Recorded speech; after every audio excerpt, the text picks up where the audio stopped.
You like my sunglasses? I have light sensitivity, so I need them. Otherwise, I'd be squinting the entire time. It's physically painful to open my eyes when it's too bright outside. Just FYI. I'm in Salad and I saw Zack and Miri. It is written and directed by Kevin Smith. If you haven't seen this movie, I will spoil it for you. This is requested by a Patreon. If you'd like to fast track a movie review, patreon.com/ASEPresents. On with the review. This movie follows Zack and Miri. They've been friends for a very long time, and now they finally moved in together. Just because they can't afford to live otherwise, they gotta split the rent. They're roommates, they're friends, but they're not having sex. So here's the dealio.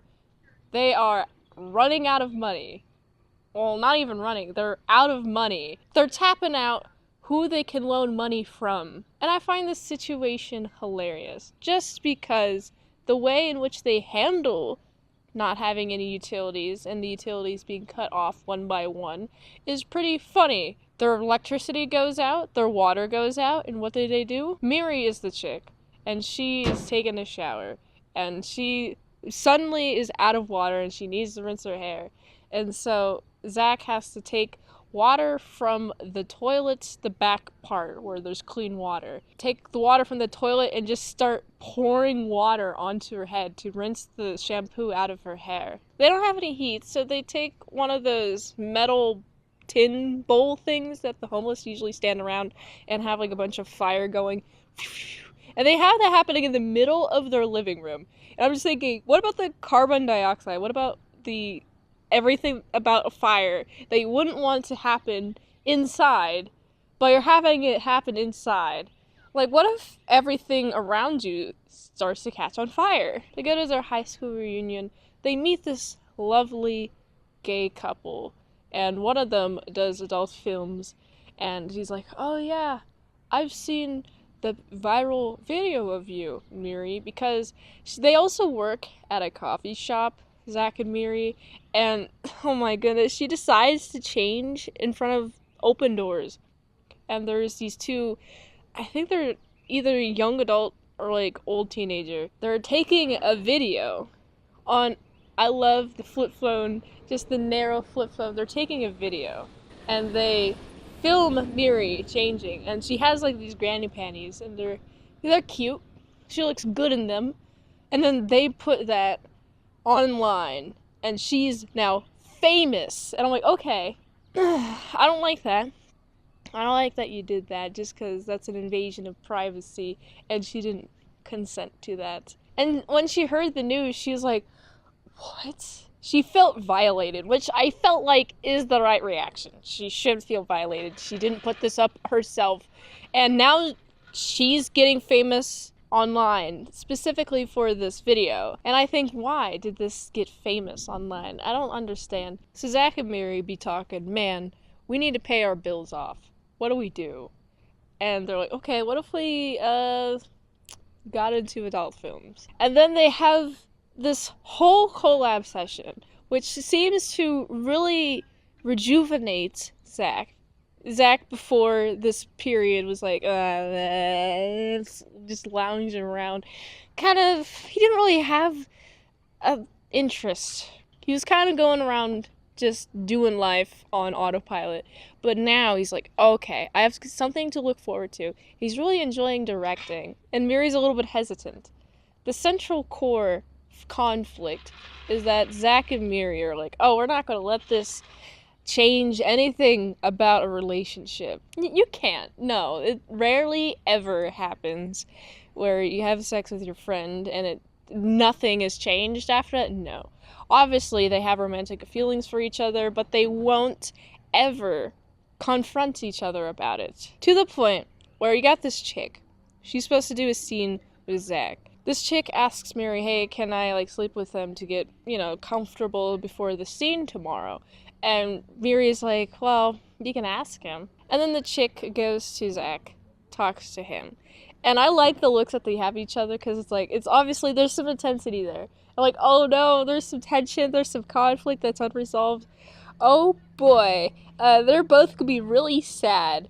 And Zack follows the chick to the bedroom. Miri assumes that he slept with the chick but it actually did not. They were just talking up a storm all night, talking about how obviously there's some chemistry there, because all of the other scenes are very performative, and when it came to their scene, because they were the third scene filmed, when it came to their scene, it was very intimate. It was like, this won't sell. I'm just thinking, maybe you should repackage it, maybe. I'm thinking, also, why did the cameraman not have multiple angles, multiple shots for this one scene, while the other ones, they did? Why didn't they switch it up? What? It is just like a really wide shot. I'm like, why is it so wide? Zoom in. There's another shot of the face and whatnot. It's just really funny how they didn't zoom in. They only had 2 shots. They're really wide in the close-up. This is definitely marketed as like something romantic, a romantic scene. I also like how the first idea is, oh, let's do Star Wars. And then they're about to film Star Wars, and the next day the building that they're about to do it in gets demolished. And I'm like, oh no. So they have to go to the coffee shop that they all work at and film a bunch of scenes there. I really like this film. I was definitely out of order. But whatever, I like it. Zack ends up moving out just because he feels so much shame, and they're both just so sad. So sad. And then they reconvene again, and then it's just like so beautiful because they clearly had romantic feelings for each other, and Zack moves in with Miri once again, and they be kissing each other. I'm like, oh my goodness, I can't believe you guys, why did you guys never hit it off to this degree?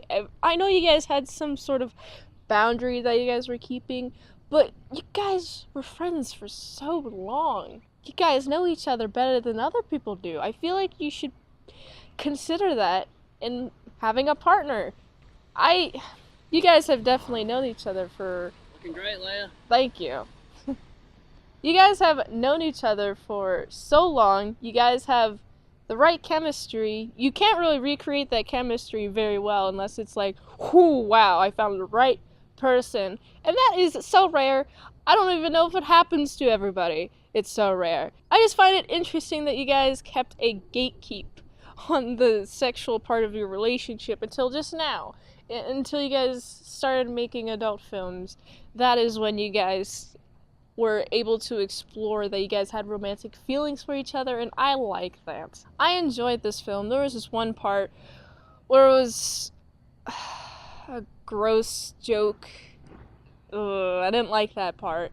But it was relatively short in terms of the rest of the story, which I generally liked. And so I think I'd have to give this one, since I like them both. I like Zack and Miri. They're so personable. I like them a lot. I think they're cute. I want them to be in a happy relationship. And if you haven't seen this movie, be warned, there's lots of a titty and there's actually a penis. You can see Jason Mewes' penis in this. If you've ever wanted to see his penis, go watch this movie. It's towards the end. It's in the 3rd act. It's when they have a big old kiss. In terms of color, I like how the cafe was very warm. It was a very comfortable environment. Versus the studio that they made, the lighting was definitely a neutral white, and a lot of the outdoor shots and the very beginning of the movie was very blue in terms of the white temperature. I also like how the end was more of a comfy, warm color too. I like how everybody in the cast and crew has found their passions, including the guy with the crazy wife. Oh boy, I feel bad for him, but at least the wife gets to spend some money. So she's not going to ask about where the money's coming from. He's just going to say, oh, it's a promotion. And she's just going to be like, okay, more money for me to spend. You know, all that fun jazz. I like how that character was built up through the entire movie. And then we get to see the crazy wife. And she's so aggressive. I'm like, bro, you just met me. And you're already saying fighting words and fighting word tone. I ain't about this whatsoever. If I was talking to her, I think I would either, depending on the context, match her tone, or I would just feel like ignoring her. That's how I'd deal with her. How would you deal with the crazy wife? If you've seen this movie, let me know in the comments below. I like this film. It's cute, and there's a lot of a titty and a booty, which I like. So I gotta give this film. It's a 7.5. Actually, I laughed a lot during this film. You know, I normally don't laugh a lot during comedy films, but I laughed a ton. So I gotta give this one. It's a 7.7 out of 10. If you like this review, watch another one on the platform we like at $20 deals, patreon.com/ASEPresents for one movie review for 1 month. If I haven't reviewed on a channel, there's a chance I haven't seen it at all. So that's why you gotta get the Patreon requests in. I also have some parodies myself. You should check them out at autisticblues.com. You can find them in the Fansly ROF at autisticblues.com. It can also support the Daily Grindness by going there too. So you can go here. And until next time, mint salad saw. I'll see you later, my sour croutons and bacon bits.